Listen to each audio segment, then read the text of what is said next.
Parshat Pinchas is the second longest parsha in the Torah, with 168 psukim. Fully 65, almost 40% of the parsha is devoted to one thing and one thing only, the census. The second census that's found in Sefer Bamidbar, the book of Numbers, the book of Pekudim, that is found here in Parshat Pinchas. And while there are many parallels between the first census 39 years earlier at the beginning of Sefer Bamidbar and this census that's found here, there are many differences as well.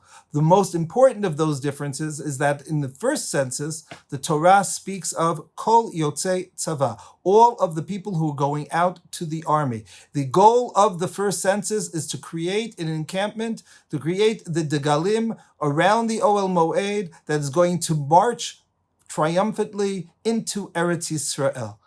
On the other hand, in our parsha, the emphasis is not on Yotzei Tzava. It's mentioned one time to tell us the age of the people who are going to be counted, but the emphasis is rather on Beit Avotam Lemishpechotehem, the households of the fathers, the larger groups, and the families, the family structure. And the Torah actually tells us what the purpose here is, not to create an encampment, not to create Degalim, not even to create an army, but rather the Torah says, Le'ela techalek haaretz v'nachalak b'spar shmotam. To this is the people who are going to inherit the land.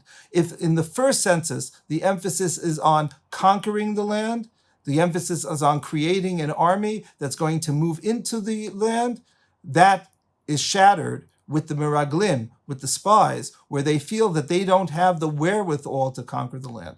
But now, 39 years later, with the second generation, the emphasis is going to be on inheriting the land and dividing the land. And that is not going to be based on Yotzei Tzava. That's going to be based on Nachala, on inheritance. That's going to be based on Mishpacha, on family. And that is what the Torah is stressing here.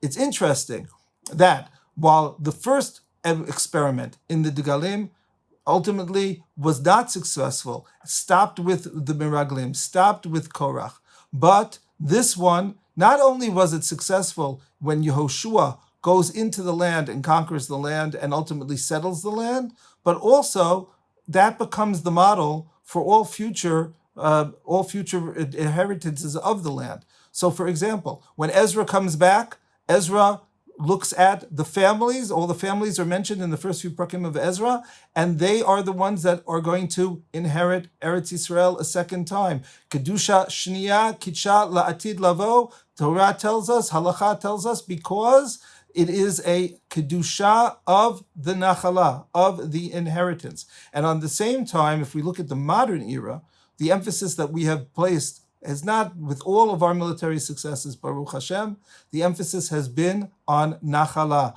on inheriting the land, whether it was the original Moshavot of the early Aliyot, places like Zichron Yaakov, places like Petach Tikva, or it was on the Choma Umigdal project of the 1930s, or today's Hitnachliyot throughout Eretz Yisrael. Ultimately, our hold on Eretz Yisrael comes from Mishpacha, going back to the Avot, and continues with our settling the land and bringing into the land to its fullest fruition. Shabbat Shalom.